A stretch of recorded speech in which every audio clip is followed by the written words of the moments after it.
Hello, everybody. Welcome to a new episode of the Dissenter. I'm your host, as always, Ricardo Lopes, and today I'm joined by Dr. Joanna Malinowska. She's assistant professor of philosophy at Adam Mickiewicz University in Poznań, Poland. The subject of her research is a broadly understood philosophy of science, with particular emphasis on philosophy of medicine, philosophy of neuroscience, and philosophy of psychology. She explores connections between these areas and questions in bioethics, epistemology, ontology, and methodology. Her current focus is on the conceptualization and use of ethnoracial categories in medicine. So, Joanna, welcome to the show. It's a pleasure to have you on. Thank you. Thank you for having me. It's a great pleasure for me to be here. Okay, great. So let's start perhaps to introduce the topic. Let me ask you, what is cultural neuroscience and what does it focus on exactly? Mm-hmm. So cultural neuroscience is a scientific program that was introduced at the beginning of 20th century by few researchers from the field of neuroscience, and their biggest concern was that neuroscience usually treat culture to in a too reductionist way, so it doesn't really bother about it. They treat human beings and human brains in a sort of universalistic way, and they started to insist that and argue that neuroscience should pay more attention to the cultural factors that are involved into development of human brain and human cognitive structures, as well as the interaction between brain, genes, like the epigenetical stuff and so on, and the environment of the individuals. So cultural neuroscience is interested in those interactions between those three major categories or entities. However, I really believe that this term, cultural neuroscience, is a bit overdated already, because I want to believe that most neuroscientists agree in 2023 that our brains are plastic, and now that our genome is somehow plastic to a point, of course, and that we are biosocial beings, like biosocial animals. So we are developing, and while we are doing so, we are somehow embedding the cultural factors and the cultural aspects of our living, and the cultural, sociocultural aspects of our environment. So the culture and the society is a part of our cognitive structure itself. Mm-hmm. And just to finish, when the neuroscience started to develop, there was this huge, the biggest thing in neuroscience was probably the whole bunch of researchers interested in evolutionary psychology and things like that, right? So the very universalistic perspective and very reductionist perspective when it comes to our minds and our functioning, like epistemic and cognitive functioning. While at the moment, we already know that many of those ideas, for example, the thing that there is some kind of normal brain, and that each brain should look the same, and that the same structures should be in the same place, have the same, should be in the same size and things like that. It is some kind of idealization that is totally wrong, because our brains are developing through all our lives, and the way how they are shaped depends on our experiences. Mm-hmm. And so one of the topics you've been interested in recently or in recent times is race and ethnoracial categories in medicine, but in science more broadly, I guess. So what do you think about the use of the category of race in science more generally before we get into medicine itself? Do you think it is scientific at all to use it? So this is actually the problem with the category of race and ethnicity, but especially with the category of race. Mm-hmm. So for me, it's the great analogy is to think about this term, this notion of race, as it was some kind of mythical creature. So everyone knows something about it, but no one actually knows what it is. And this is what actually is happening when people are talking about race in science, especially. So first of all, it is a highly contextual category. So each community is actually understanding and interpreting it in their own way. Also, each community is actually trying to somehow set or negotiate their ethnoracial hierarchies in their own way. So even if there are no people of color in that community, they will probably try to somehow develop ethnoracial hierarchies based on other criteria than just skin color. To be honest, racism itself may be interpreted as a phenomena that started as something that was not only associated with the skin color, but also was based on criteria such as nationality or religion.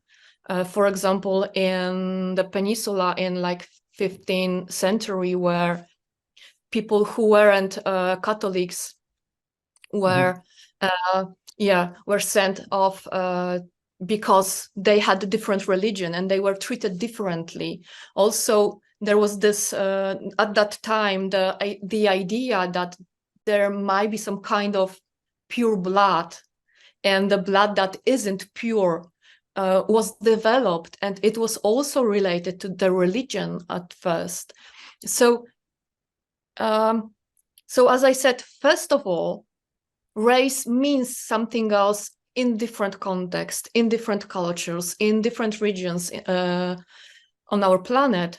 And this is the first difficulty when we talk about it, because we all think that we are talking about the same phenomena, but maybe, and the same classifications. And this is especially important for science, because usually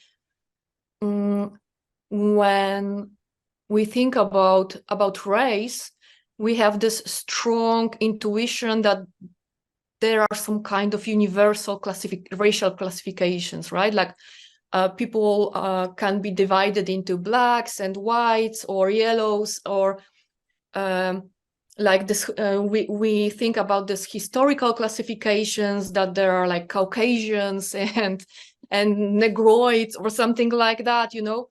Yeah.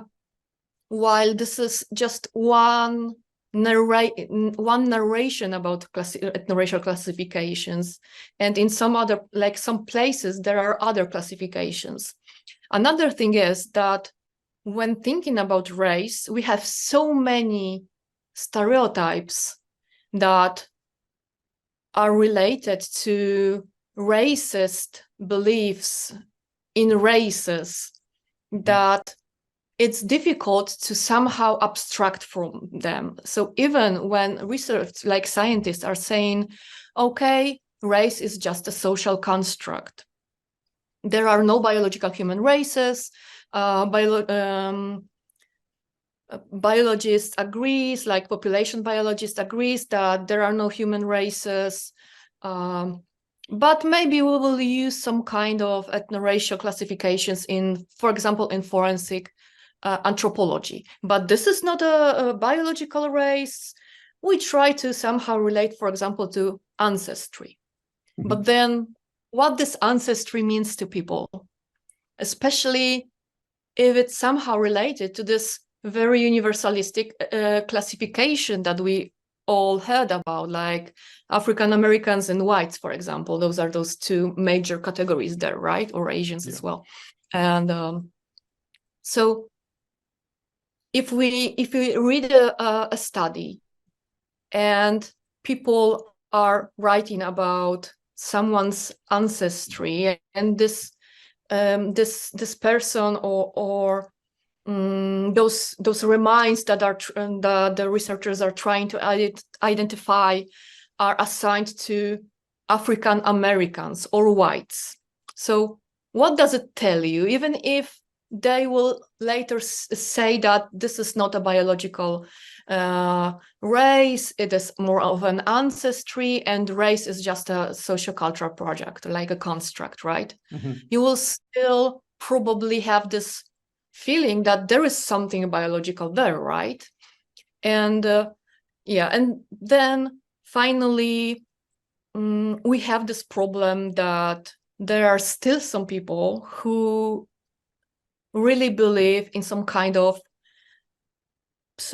pseudoscientific theories, or some kind of very politically motivated pseudoscientific hypotheses and beliefs about races and about some kind of differences between populations that are called races, that are used for political reasons and for ideological reasons to somehow shape our social reality, right? So to divide people, to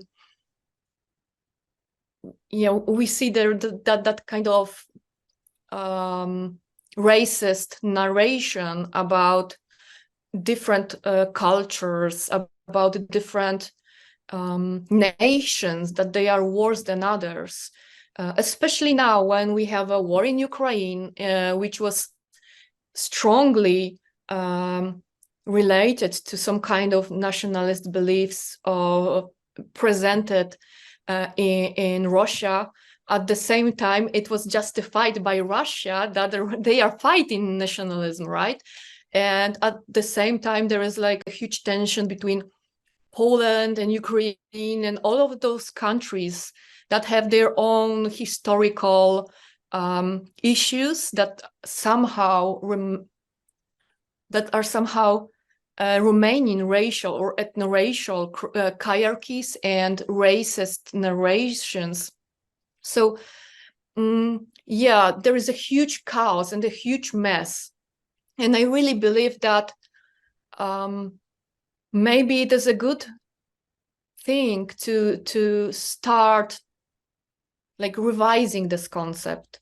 And you ask if I believe that a race is a scientific concept. So making, I already said a lot, but trying to somehow briefly present my perspective here, I would say that definitely it is not, because as long as it is not strictly or somehow precisely defined in each study, we really don't know what it means in particular, without the context especially, but even in a particular context. It is hard to somehow infer what researchers or just normal lay people think when they refer to race, what they would like to refer to actually. And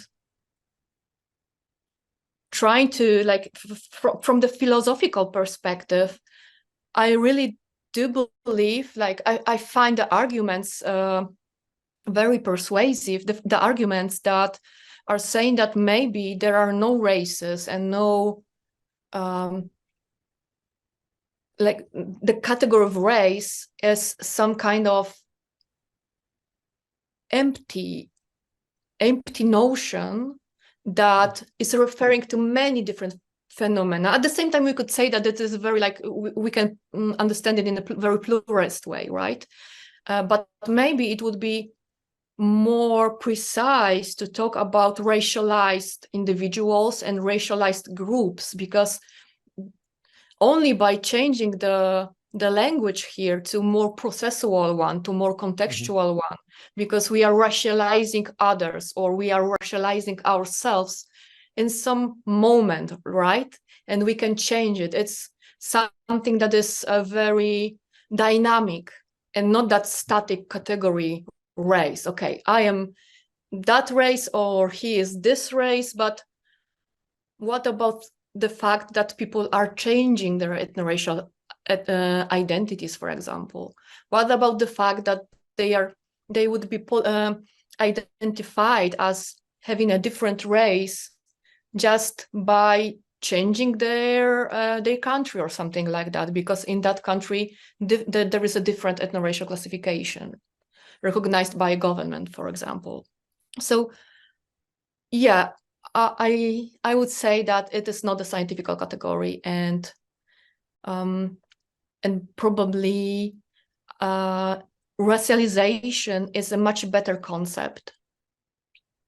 Okay, so let's put a pin on that racialization idea and also some of the other perhaps consequences that it might have in the domain of medicine. We'll come back to that later on. I have a few other questions before we get to that, but let me just ask you a follow-up to what you said, because there are many points that you mentioned there and many things that I could touch on, but let me just say that, so on my show, at least since 2019, possibly 2020, I've had on the show many anthropologists, geneticists, and biologists with whom I talked about race, what were their ideas about race, and so on. And I mean, at least people that come from those three disciplines, anthropology, genetics, and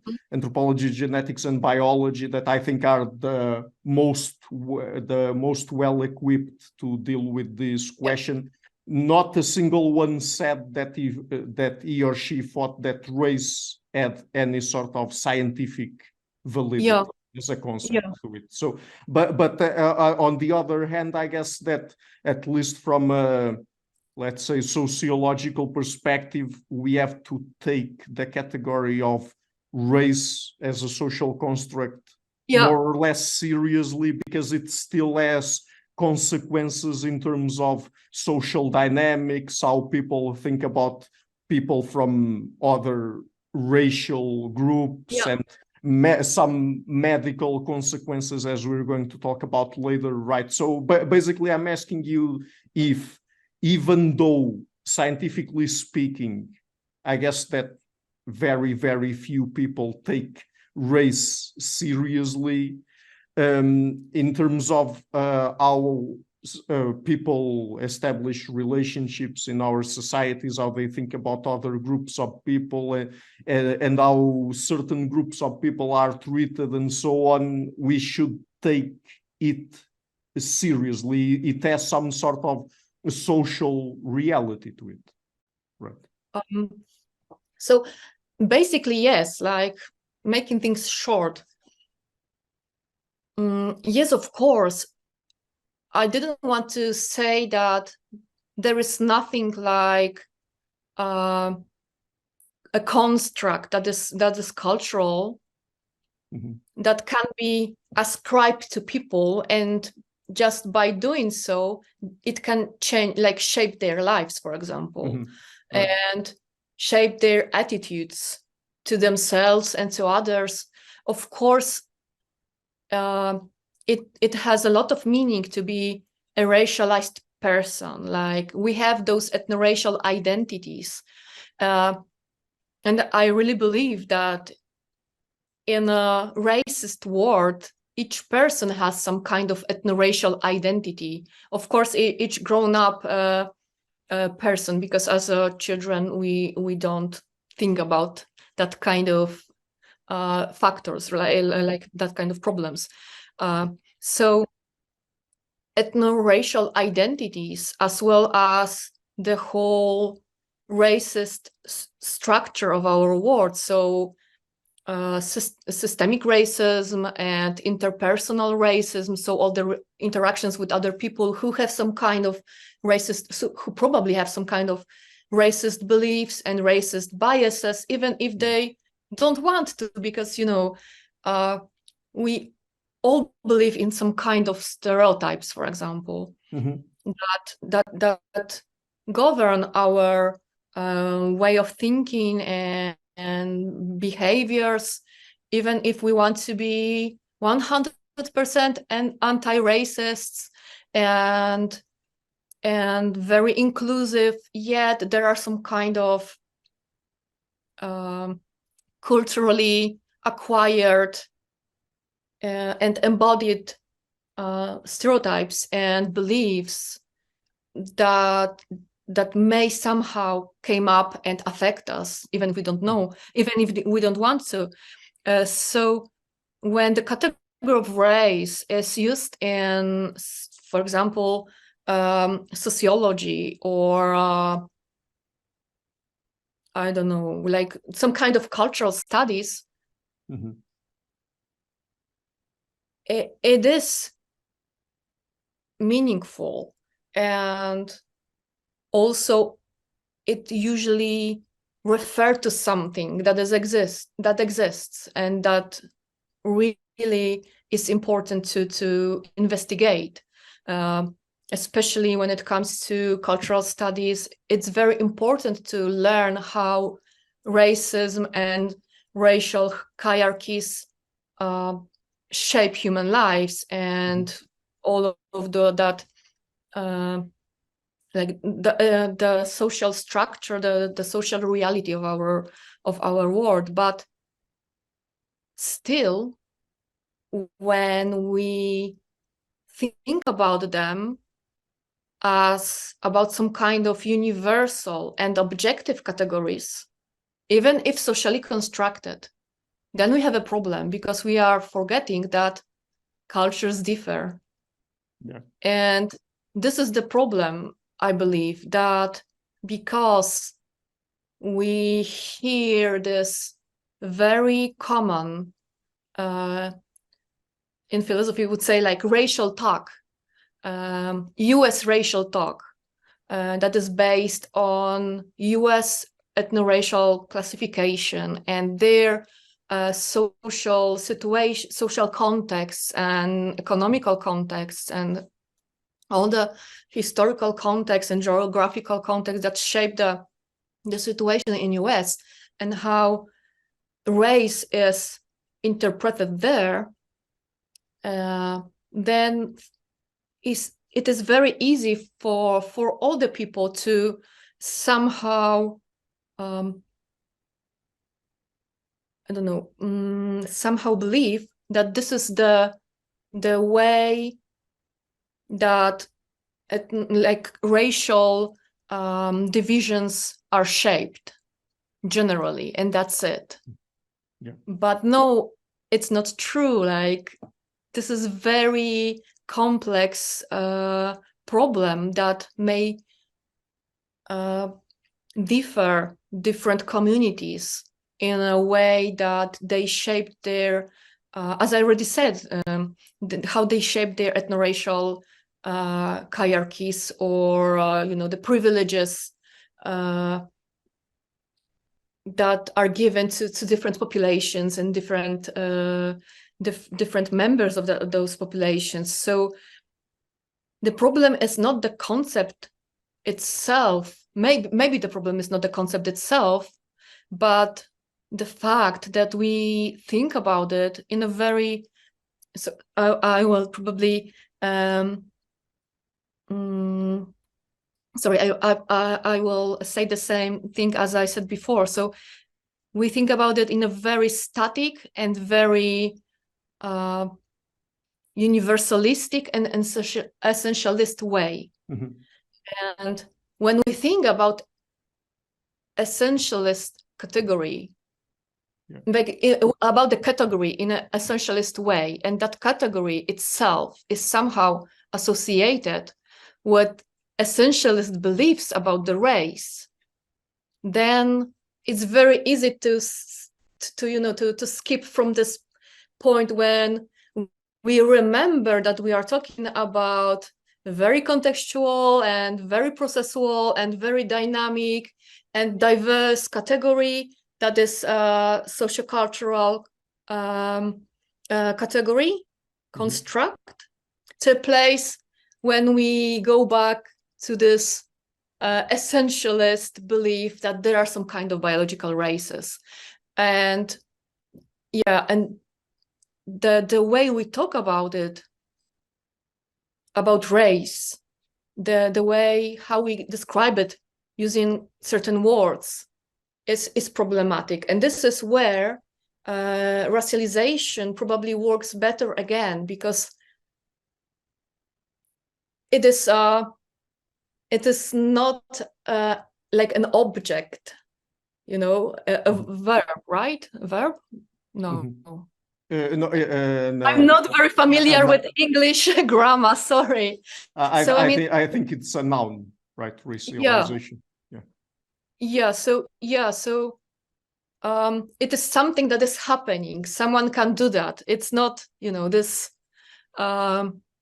this thing that is stable, that thing that has some kind of ideal shape or form that we can, check if you have this and this and that, then okay, you are white or black. Okay, but then let's get into that already, since you're mentioning it again. So what does racialization mean exactly, and how would it differ exactly from the concept of race? So the concept of racialization, it of course, it differs from philosopher to philosopher, from social scientist to social scientist. So there are many different definitions of racialization. The way I understand it is related to very evolutionary interpretation of metaphysics, I would say. So it is related to systems theory and systems biology, and the processual metaphysics that usually comes with this evolutionary biological, this evolutionary metaphysics, and the fact that that kind of ontology, which is multi-leveled or multi-systemic, or that may be understood as somehow emergentist, so not in that strictly reductionist way. From that kind of perspective, racialization is a process, or many processes that produce or that lead to the belief that some person is representative of some kind of entity, of some kind of group, that is a major biological entity or a human lineage that was formed due to reproductive isolation. And that the membership in this group is transmitted through some kind of biological processes. So racialization is not about a question, are races real? Do races exist? But this about question, do we believe that they exist, and do we believe that someone is has a race. Mm-hmm. And this is the most important difference between race and racialization, from my point of view, of course. So we don't need to answer to this question anymore. Like, am I talking about only cultural construct or maybe political construct? Because we also have that kind of conversations, discussions in philosophy of race, right? So some people are saying this is only political construct, some others are saying this is maybe only social construct, and what are differences between political and social constructs when it comes to the development of the idea of race? Mm-hmm. So I don't need to answer to this question, because for me, what is important is that some people identify with some construct, have those identities. And what is the characterization of those identities? So mm-hmm. Here, most important thing is that it is processual. So I may have some kind of ethnoracial identity in time t, but in different context, I may change it, or I may experience different aspects of racialization in different context. For example, I may feel like a person which is racialized as white when I'm like a privileged white person, when I am in my country, like in Poland, and when I help people who are so-called illegal migrants in Poland, so people who are racialized as Muslims, for example. They may have even light skin, but if they are racialized as Muslims, they may face a lot of racism in Poland, mm-hmm. right? A lot of racist aggression and discrimination. So in that particular context, I may feel like a very privileged person. But if I just go to Britain, for example, and I will move from Poland to Britain or to France or to other country, which is more, which racialize Eastern Europeans as that lower race historically, mm-hmm. Then I may face some kind of ethnoracial aggression and discrimination, and I may lose this white privilege, this identity that makes me more white when I may help someone else in my country who is racialized, right? Mm-hmm. I know that it sounds a bit chaotical, but what I mean is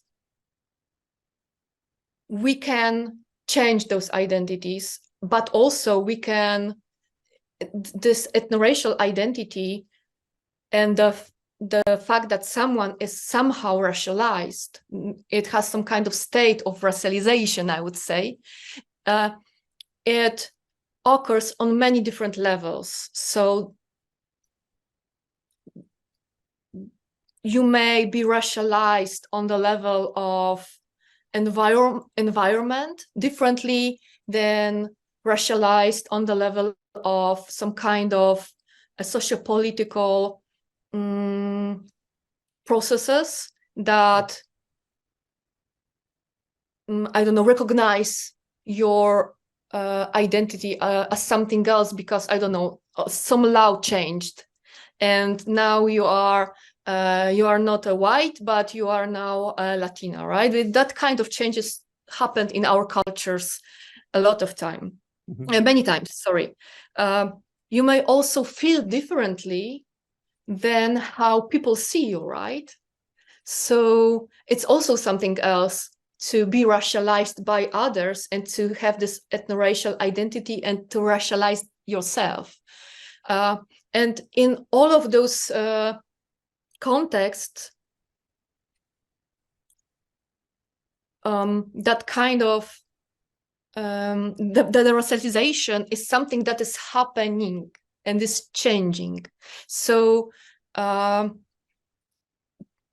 not sure if I explained it enough, but this is something that, from my point of view, really differs, this static category of race and racialization. Yeah, I mean, I guess that if we approach it ontologically, I guess that race would be more of like a based on a substance ontology that is a more essentialist category, and racialization would be more based on a process ontology. Yeah, process. Right. Yeah, that's right. Yeah. You see, I do research on it, but you explained it better than me. It's probably because my English and the fact that I was teaching all day long. No worries about that. But let me ask you now, and do you think that the category or the concept of ethnicity fares any better, scientifically speaking? Because I mean, as with race, I guess that when people use the term ethnicity, not necessarily in science specifically, but just in society, they might mean different things in different contexts, right? So ethnicity is another problematic term because, again, people are using it as a very different notions. So before you said that most genetics, like all people who work on genetics and biology generally, said that human races, like biologically understood, they don't exist. Okay, but still race and ethnicity are categories that are used in biomedical research and genetic research, genomic research, etc., right? And similarly, ethnicity. And this is the funniest thing. So basically, my first understanding of ethnicity is that it is more cultural phenomena, because usually we talk about ethnicity in relation to language, culture, nationality, right? However, it's not always happening, especially when we look more closely to science. So, okay, maybe in sociology or something like that, it would be understood as strictly social phenomena. But at the same time, there was this study in 2021, I suppose, or maybe 22, about how the usage of categories such as race, ethnicity, and ancestry changed or developed in genetics. So in that study, it was shown that researchers use ethnicity much more than race at the moment, for many reasons. For example, they want to avoid this very controversial category of race, so they prefer to use ethnicity instead of it. Or maybe they are from UK, so there the term race, ethnicity is very often replaced with the term race is replaced with ethnicity, even if in their like caucus, right? So they don't gather racial data; they just gather and use ethnicity data.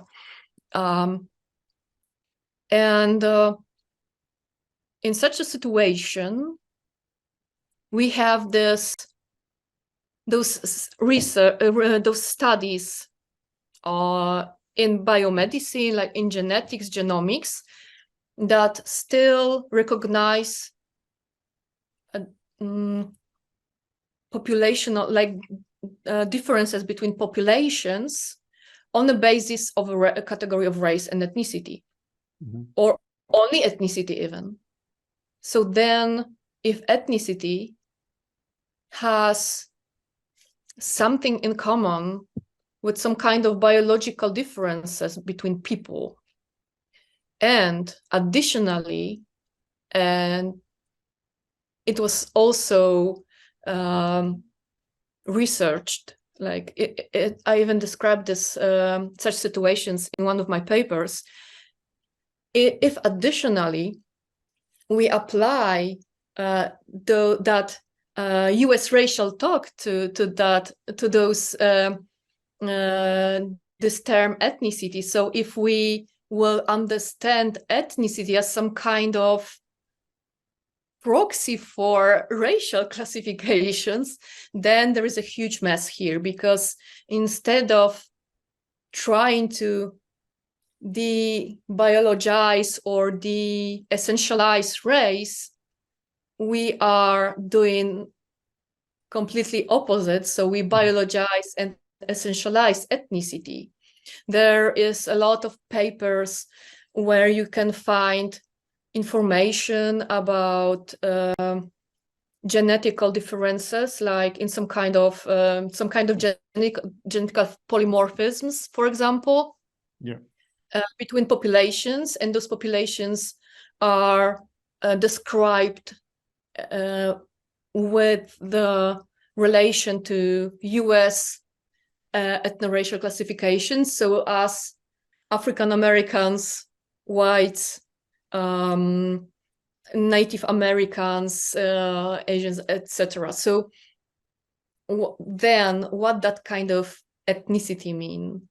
Of course, in other studies, it would be much more precise, because, for example, they will use more demographical understanding of ethnicity. So it will be closely related to people's place of living or something like that. And they would say not whites, but, for example, Poles instead of whites. Yet still, what does it mean when it comes to my genes, right? Yeah. That when they call me just a Pole. We also have, now I saw a discussion about a new proposition for FDA, ethnoracial classification in USA, or OMD ethnoracial classifications, like some changes and revisions that they are proposing. And if you answer to questions in their new forms, then you, for example, if you are white, so-called white, then you can choose, for example, white Pole, or I don't know, white German. But if you are Pole and not white, there is no category for you. But I know that there are some Poles that are not white. Like they don't have a white skin, right? So yeah, so this is another problem here.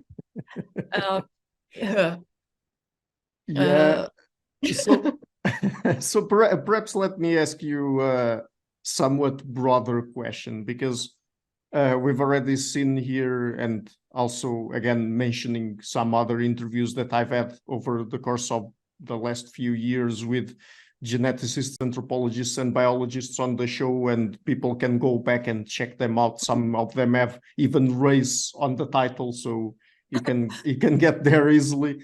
There are, so race and ethnicity are very messy concepts, and when people try to study, for example, differences between human populations, sometimes they use those concepts, other times they do not use them. But still, do you think that there might be some issues associated with assuming differences between human populations when studying them? I mean, expecting there to be differences between human populations. Like, I believe that there are differences between human populations. Like our populations are very varied. Like there is a huge a variety between people, right?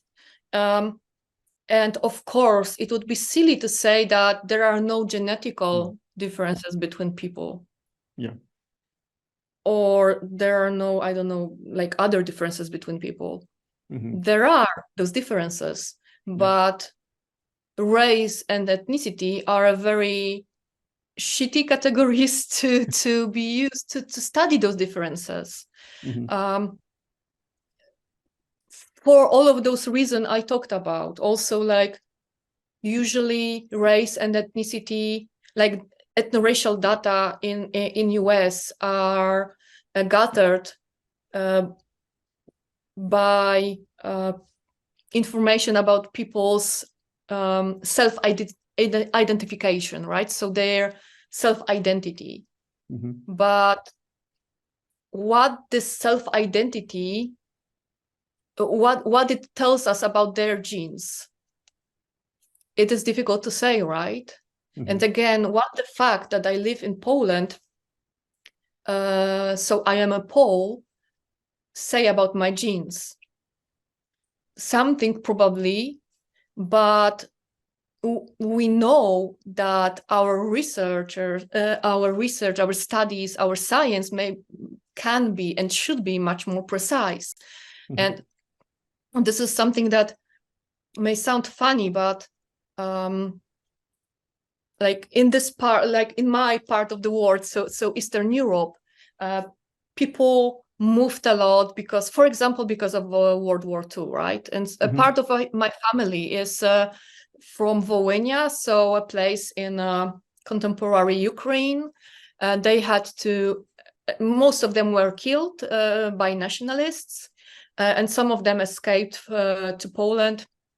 Other parts from my family, like other ancestors in my family, could come from some kind of even more from the West and from East, sorry.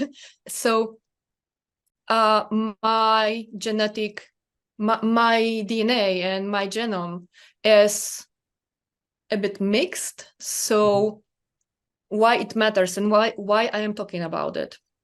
First, because, for example, when I was visiting a surgeon, because I had some problems with my jaw, he said that I have a mongoloid skull. And it sounds a bit weird. And the surgeon said, like, look at my head scans, right? RTG scans. He said, okay, you cannot spot it when you see your face, your skin, but when I see your skull, yeah, it's definitely mongoloid. I said, all right. Yeah, that's true. We have some kind of Asian ancestors, and sometimes it really doesn't matter, but sometimes it does. And for example, if we think about medicine and biomedical research, it is very important. And in this context, I usually talk about one situation from my life again, like especially from my mother's life, to be honest. So she had some kind of something grow on her jaw again, and her dentist sent her to a surgeon. They did some kind of tests and said that probably it is a cancer, like a serious cancer, but they have to do a biopsy because they are not sure. They cannot recognize it. And she was like afraid she's dying for about 3 months. Everyone was saying, we are not sure. We cannot interpret your results. We have some doubts, but probably it is serious. And she didn't know what's happening with her as long as one of her doctors sent her medical data, health data, to some kind of international conference. And in Poland, we don't gather and use ethnoracial categories when it comes to health data. So there was no information about the color of her skin. Right. And as fast as her skin was invisible to those people, they only had her scans and the information, like the health data, someone quickly said, oh, okay, this is nothing important, this is nothing serious, this is just this Asian thing that many Asians has, but it's not serious. So she should be fine. Mhm. So she had to lose her skin, like metaphorically, and lose her race to be diagnosed, right? And that kind of mistakes in diagnosis may happen repeatedly when we believe that race, especially someone's skin color and someone's identity, may be a good proxy for some kind of genetical polymorphisms. Mhm. Sorry, there is no gene for race. Yeah. Yeah, and that's the thing, right? Because I was just going to ask you about that. What, in terms of health information, what are some of the consequences that we having, or I mean, I'm saying that in particular countries, it works like that. People have racialized health information. And what are some of the biggest consequences of that, the negative consequences, of course? So again, this is a very problematic issue, like a very problematic question, because from the one side, there is a huge gap in the knowledge about the whole minorities, right? Mhm. And in the history of science, most research was done on white, privileged, middle class, and young men. Mhm. Because they studied in those universities where the research was done, of course. Yeah. So, for example, in neuroscience, until the beginning of 21st century, most scans, like fMRIs and everything, was done on white, middle class men around 20, 22 or something like that. And Mhm. it was a huge issue. So we started to gather data about other populations, about other cultures, like representatives from other cultures, about representatives of groups that were excluded from research before. Yeah.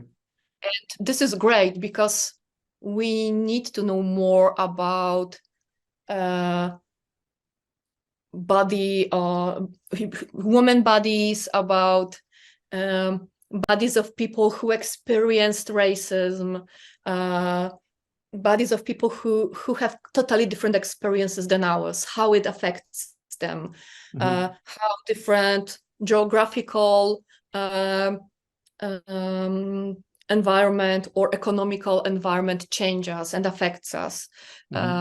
We need that knowledge, right? We also need the knowledge about how we respond to different psychological environments, or how we should design cars for people who are not a standard person, right? And the standard person is always white. So, and the male, of course. So this is great that we started to somehow worked with this problem of a huge knowledge gap about others generally. However, when we are understanding those differences through those categories of race and ethnicity, again, we are doing this mistake that we keep thinking with essentialist and racist glasses, I would say. So why it is important to talk about those issues when it comes to healthcare and biomedical research, especially healthcare, because you asked me about medical care, right? It is because first, this is something that is making racist beliefs stronger. So, for example, even if we have a very good intuition, like very good motivations, we don't want to be colorblind, right? And we want to fully acknowledge that we have patients that are from minorities and that may have some kind of medical issues because of that. For example, because of the effect of racist discrimination on their health. If we just infer that it is possible from the color of their skin, then we are usually thinking about it in a way that is somehow racist, just because we applied it all this framework or connected with racial discrimination, and it includes worse access to education, living in poverty, maybe some totally racist stuff like lower IQ and things like that. Yeah. But why? Like, maybe this is a person who is twice as rich and like wealthy and economically privileged than 20% of white people in states or something like that, who of course have their privilege as well. But we need to learn how to recognize those aspects of our identity that tell us something about the discrimination that we could experience. So when we try to do research about the impact of racism and racialization on people's health, we need to be able to recognize about which level of racialization we are talking about. Are we talking about lower access to healthcare in terms of like space that divides people from hospitals, like geographically speaking, like very, very material thing? Yeah. Or are we talking about some kind of epigenetical historical problems that the members of certain communities faced, their ancestors? Right. So some kind of traumas could be passed through generations. Or maybe we are talking about the fact that someone won't get some kind of, I don't know, won't get a scholarship or won't be published in a scientific journal because he or she is from, I don't know, Mongolia, and people usually don't treat scientists who are not from core countries as seriously as others. Yeah. So yeah, we just need to recognize about what we are talking about, right?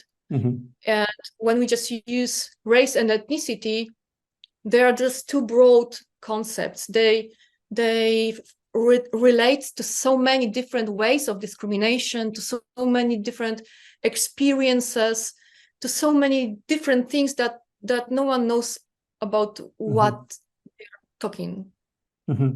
Right, and let me ask you a very specific related question to medicine and healthcare, because I mean, by using categories like race and ethnicity, but I guess even more so race in medicine, one thing that people do is that they study the prevalence of certain diseases across different races, right? And together with that, usually, I'm not saying that always, but usually comes the assumption that because they find that there's a difference in prevalence of certain diseases across races, there must be a genetic basis to those differences, right? But isn't that also somewhat problematic? I don't know if you agree with what I'm about to say or not, but I've also talked with a few sociologists on the show, and actually, for example, in the US, they criticize some of the ways that people in medicine deal with health information, racialized health information, because they say that perhaps there are some diseases that have higher prevalence in Black people, Black Americans, not because of their race or anything genetic, but because, I mean, if you look at the socioeconomic data, usually African Americans fare worse in terms of their socioeconomic status than whites in America. And so some of that might be explained not by genes or genetics, but by them being poor, their socioeconomic status, and all of the things they are exposed to while poor, that perhaps other groups in America are not as exposed to as they are. And I mean, I'm not saying with all of this that some diseases do not have any genetic basis at all. Of course, some of them have, but still, I mean, there are these complications that derive from the fact that there are certain instances where we use racialized information in medicine, correct? Mm-hmm.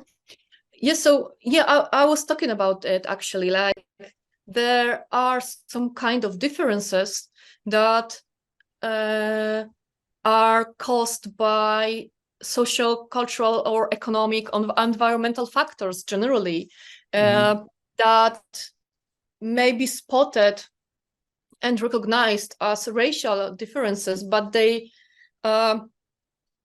are. There was this great sentence that I really loved, and that was pretty popular during COVID pandemic, when researchers tried to criticize the biologization of differences when it comes to deaths of COVID between different communities. And they use this phrase that it's not a matter of race, it is a matter of racism. So yeah, there are many differences between many health differences between communities and populations that are caused by racism and social inequalities.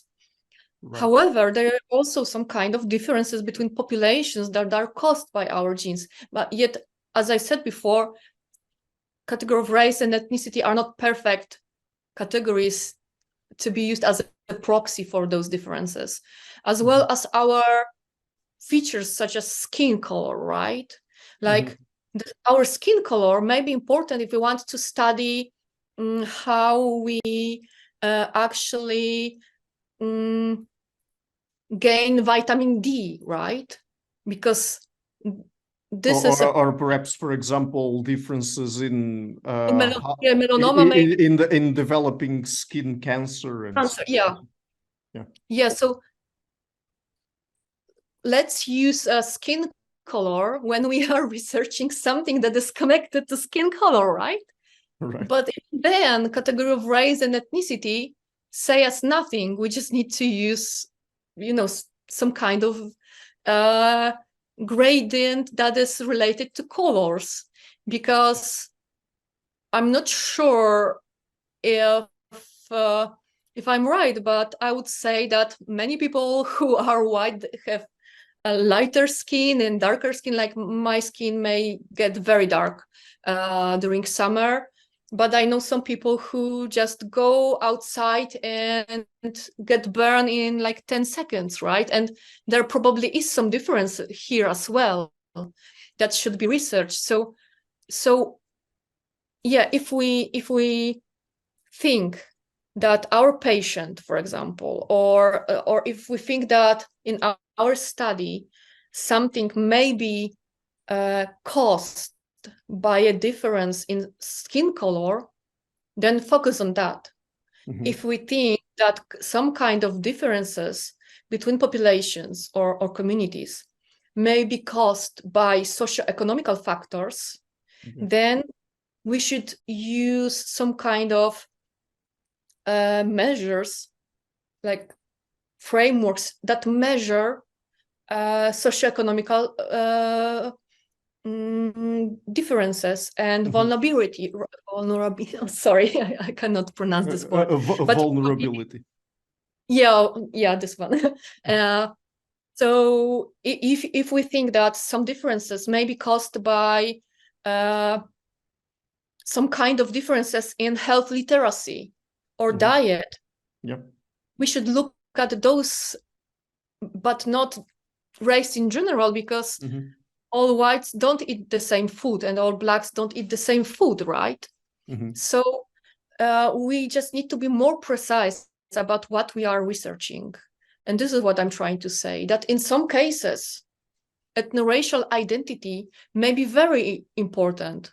If we want to measure, if we want to investigate, for example, how people experience stress caused by their identity, or how the level of stress differs between them and between people who self-identify differently, like as a minority. For example, when they face policemen, just a police, and it was studied by many researchers that usually people who are representatives of minorities, of course, usually in those studies, it is written that Black communities and African Americans have a higher level of stress while facing police than whites. And this is totally normal because, of course, they are discriminated and they have to face this violence on their daily basis. But then, their identity is important. It is relevant in this particular context, but it's not relevant in a context of our genome, right? Right. And so, I mean, basically these ideas that you're putting on the table now about looking at what's relevant in each particular case is what perhaps a post-racial kind of medicine would look like, right? Maybe, yes. Like we just need to be, I love precision. Probably, maybe because I'm a philosopher and I wonder what concept means. Maybe because I'm autistic and I love precision even more. But I think that in science, to make it functional and to functionally communicate with other scientists, not to just create a huge mess, like conceptual mess, as it is with the case of race and ethnicity and their use in biomedical research, we need to be precise. But to do so, we need to be aware that each of us has a lot of beliefs that are sometimes even unconscious, a lot of ontological, methodological beliefs that we just acquire through our cultural training, education, from our scientific community even, and we usually don't question them. Right. But if we just use some kind of categories without asking any questions, especially if they are such a controversial and so powerful categories, then it is necessary. We need to ask those questions. What kind of differences we are looking for? What we are researching? What do we want to say? Because even by only by designing our research in one way or another, we change our results, and we can affect it. So there is this this quote that what we put into our research data, for example, it is what we get in our results. So do we need to put ethnoracial data everywhere, or those categories everywhere? This is another question that, from my perspective, is very important. Like in USA, some institutions that finance biomedical research require scientists to gather and use ethnoracial categories in their studies. So they actually need to use race and ethnicity as one of referent classes or subgroups in their research, right? But it is not neutral. It is somehow, it may affect what they are researching, how they are doing it, and what kind of results they are getting out of their research. So yeah, the awareness of like methodological and conceptual awareness in science is very important from my point of view. So let's change topics completely now and getting into the last part of our interview. Let's talk about a completely different topic, that is human-robot interaction, because you also have some interesting work on that. I read a few papers of yours on that, and I would like to ask you, because when it comes to human-robot interaction, I mean, there are many different aspects of it that we could talk about here, but I would actually like to ask you about empathy specifically. So does empathy apply in this context of human-robot interaction? I mean, is it even possible for humans to feel empathy for robots? So yeah, I think so. There are some kind of studies showing that those areas of our brains are similarly activated when we also report feeling empathy toward robots, as when we report feeling empathy with people. People feel that empathy, like they can describe it as similarly to a situation when we feel empathy to some kind of cartoons while we were watching movies, or when you have plugs in your wall for electricity, sometimes they look so sad or so happy, like when they looks like they have eyes and a face. So we are those weird animals that have this tendency to anthropomorphize other beings and other entities. And if those entities have some kind of features that makes it easier for us to anthropomorphize them, then yeah, we easily do so. But what would be, perhaps from the perspective of philosophy of science, and I guess that in this particular case, the specific areas of philosophy of science that would apply here would be something like philosophy of cognitive science, neuroscience, psychology, disciplines like that. What are some of the explanations out there for why we might feel empathy for robots? Okay, so this is a problem that I investigated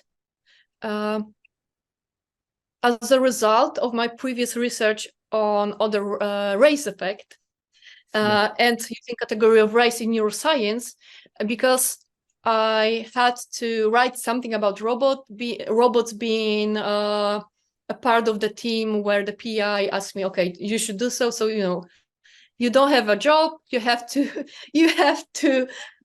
take what they give you. So yeah, I had to switch. Yeah. And after reading a lot of papers about human-robot interactions, I just spotted that in many cases they refer to empathy.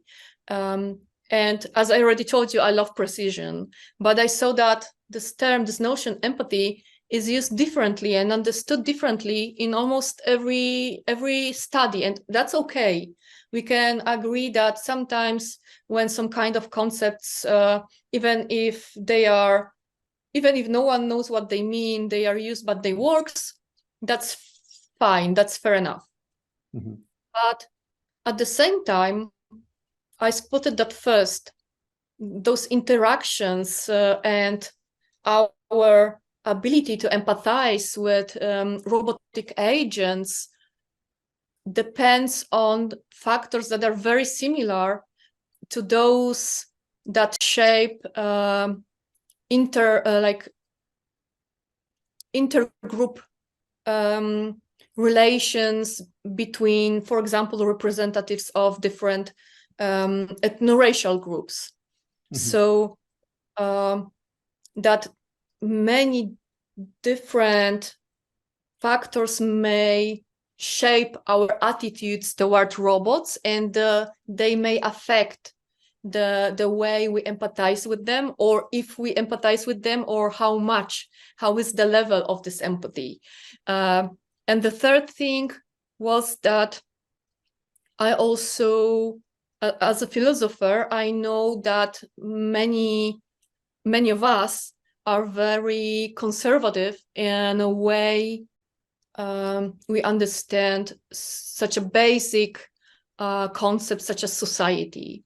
So, for example, when I wrote my first paper about empathy in human-robot interactions, and I sent it to some Polish journal, I get a review that it is nonsense to talk about any kind of social relations with robots, because robots cannot be social agents, right? Because social agents need to be conscious and they need to have some kind of social intentions, etc. But at the same time, our social ontology is changing when our culture is changing, and it is shaped by technology, right? And we are thinking about animals in terms of personhood, so why not to think about robots as some kind of partners in our social reality, especially that it is more about how we interpret them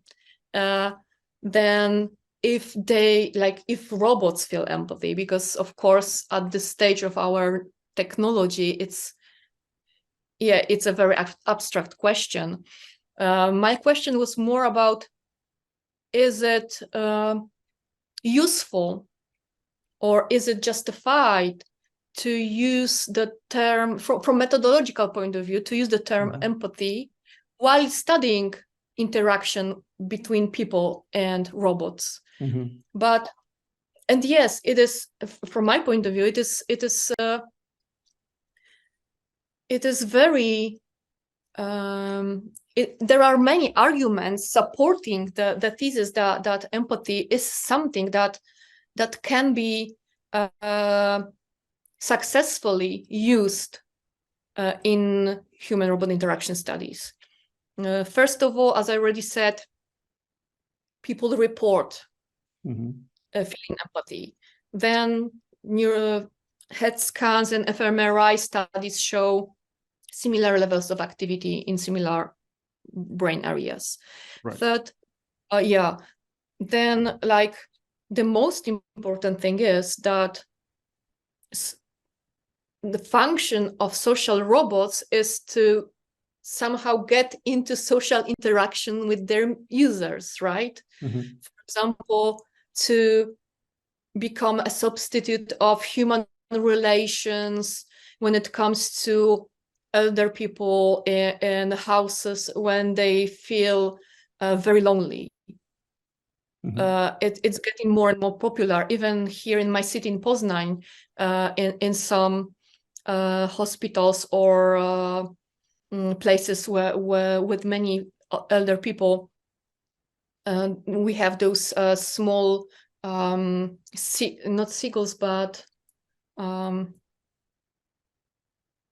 some white sea creature which is super sweet and cool, Like the one that is playing the ball in a circus, like in a very stereotypical. Dolphins. Not dolphins. Never mind. Sorry. In Polish, it's foka. Yeah. Oh my God, I'm missing the name in English. I'm Maybe also missing.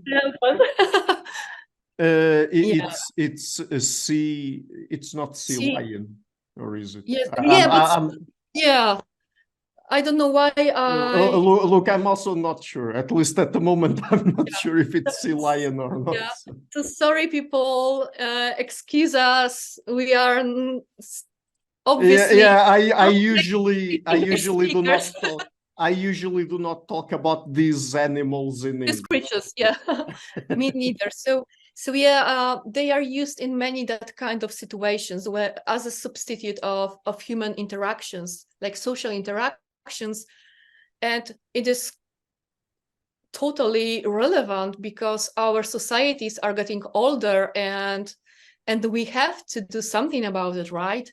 There is more and more older people in our communities that feel this loneliness, and it affects their mental and physical health. So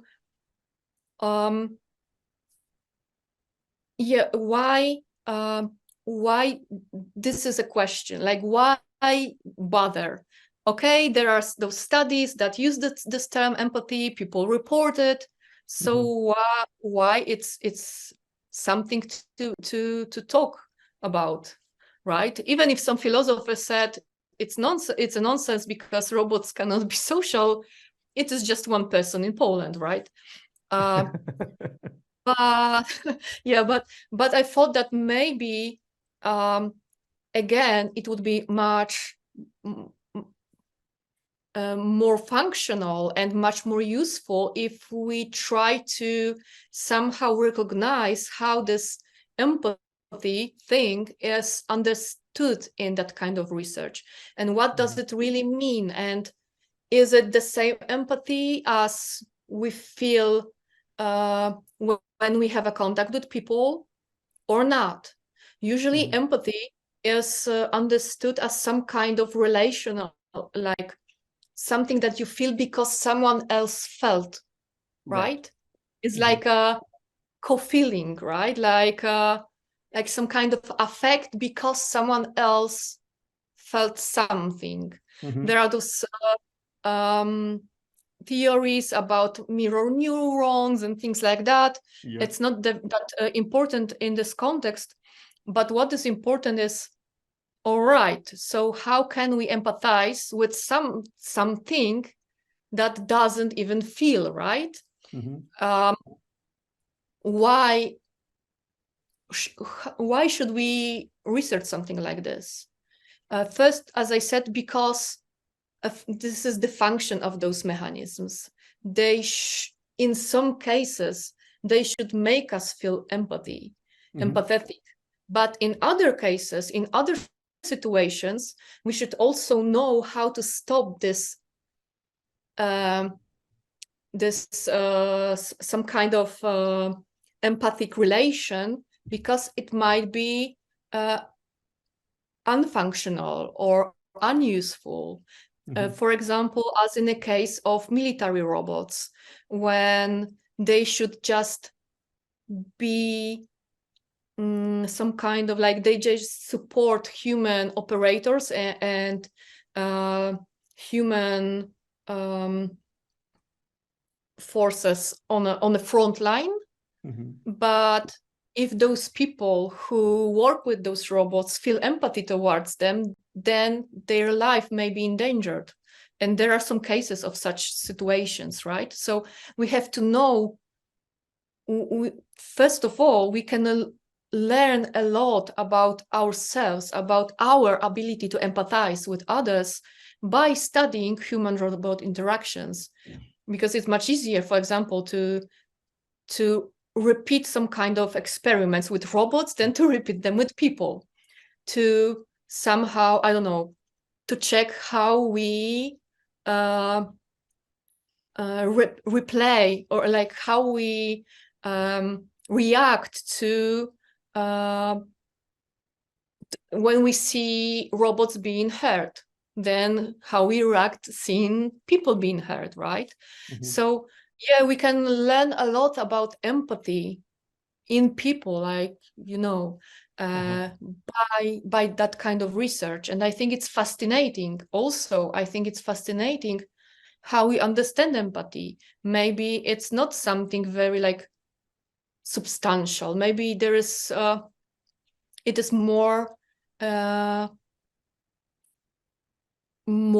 relational thing, and there are that kind of interpretations of relations between robots and people, that this is a matter of relation, and it doesn't really matter if robot answer to us with the real feelings. It's more a matter of what is happening between human, like between human and robotic agent.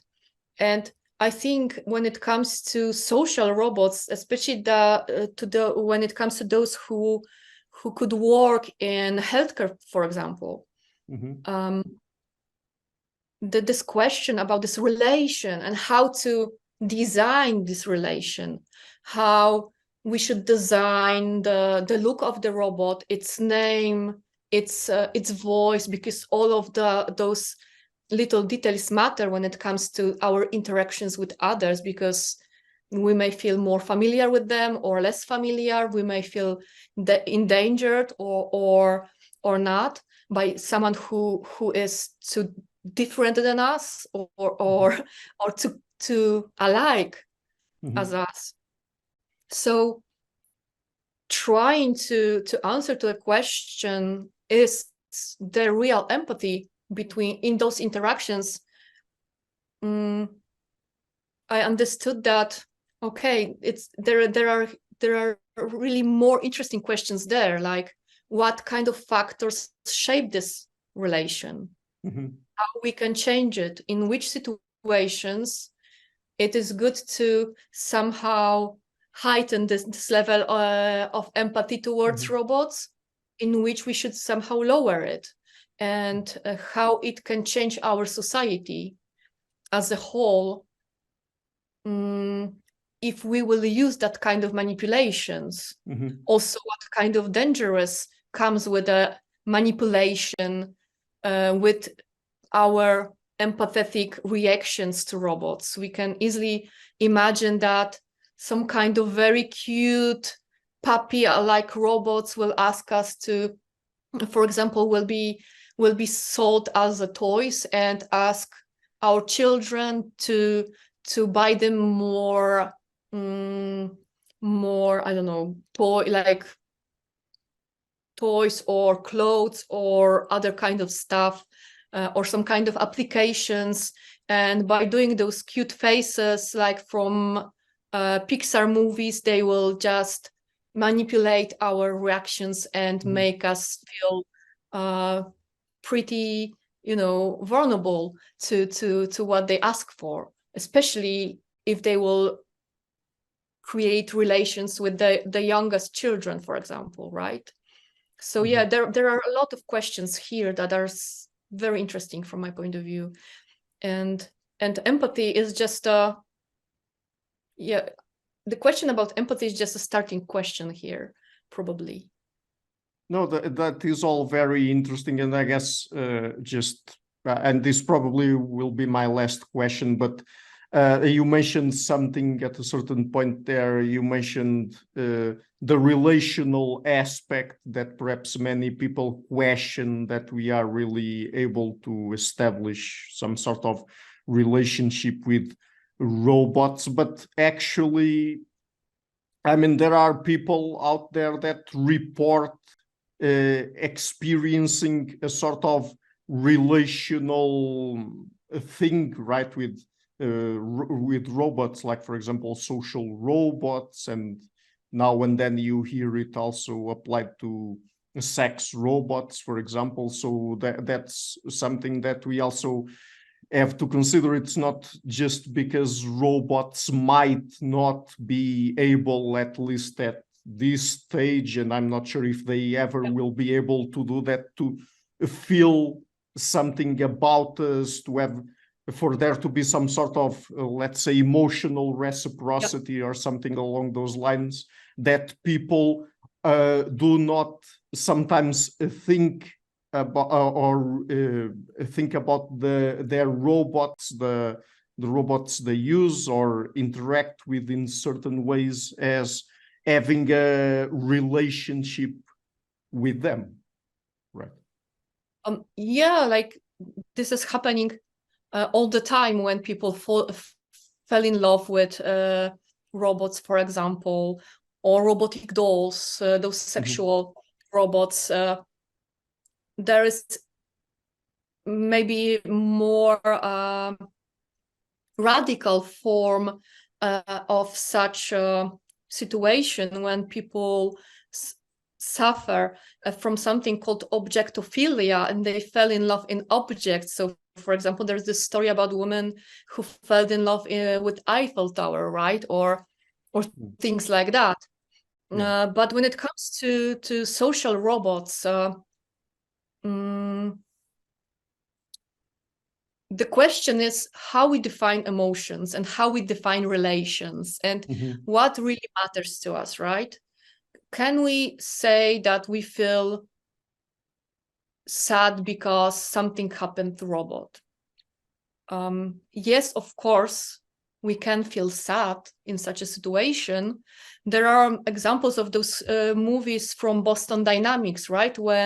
Where people kick robots that are that move in a very biological way and have this animal-like shape. So many people reported feeling empathy to those creatures mechanisms, and they even there was even this website with a petition, stop robot abuse and things like that.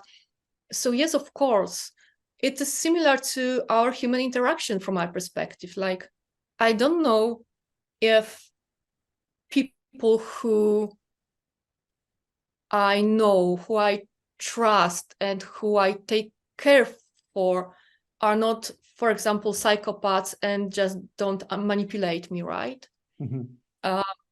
I don't know if people who pretend to be interested in my well-being really are. If I go to a shop, people are nice and they are smiling, and I usually reply with a smile, right? But is it a true relation? They are getting money for it, and maybe they are frustrating and thinking about, I don't know, putting a knife in my back, right? How can I know? Yeah, I guess right?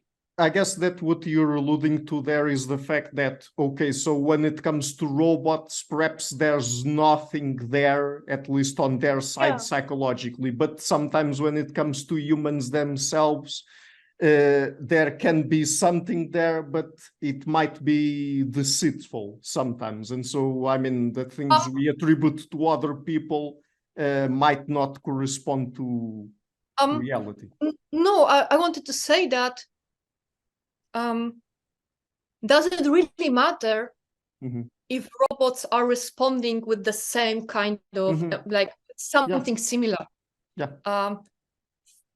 For us, for our society, at this stage, right, at the stage of development, technical development and social development, of course, we can theorize about feeling robots in a future, but we know so little about our own reactions and emotions, and we have so many issues with peoples and their relations that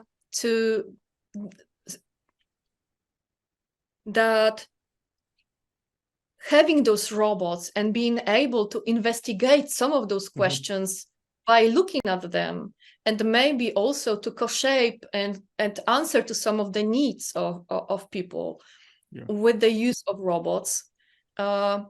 This is relevant, and how we can do it by looking at those relations, in a relational way, understood as in in a way as proposed by Damiano and Damuchel, for example. So in terms of some kind of emergent phenomena, we have action and reaction, and the reaction of the robot is affecting us, and in this complex way of, like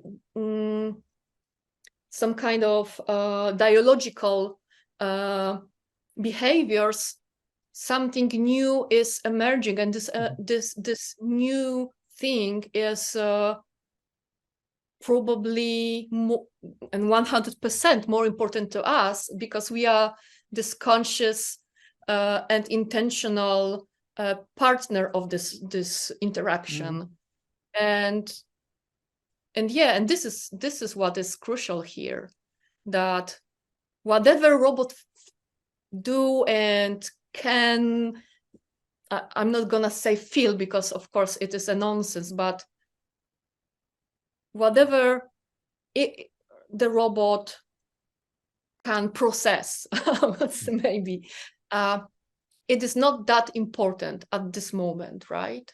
When we think about human-robot interactions, it is important when we think about robot rights and like question, like that kind of questions. But when we think about the development of our society and our knowledge about ourselves and our society, I believe that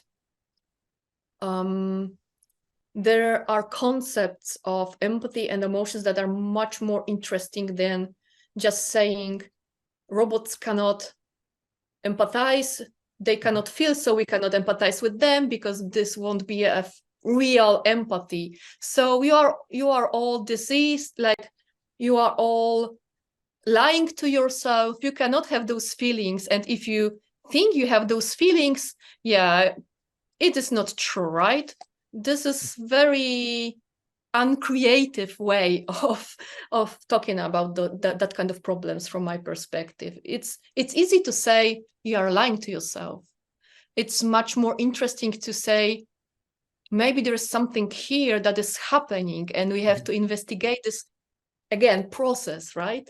Yeah, I love the processual thinking about relations and entities and about our environment, and I think it makes my life as a researcher much more exciting than if I would just stuck with those conservative and very stable and essentialist categories, because probably, as you see that my way of thinking about using category of race in biomedical research and empathy here is somehow similar, like how to maybe revise it, understand it, and precise it to make it more useful and more appropriate, maybe, for scientific use. No, yeah, that makes for a very interesting parallel here, and connects very well, I guess, our prior discussion about race and ethnicity with this discussion about empathy applied to human-robot interaction. So, Johanna, I think that perhaps this is a good point to end on, to wrap up our interview on. So just before we go, would you like to tell people where they can find you and your work on the internet? Oh, yeah, of course. I'm not prepared to that, but it's very easy to find me on Twitter, or ResearchGate, or other sources. I also have my website. I don't remember the address right now.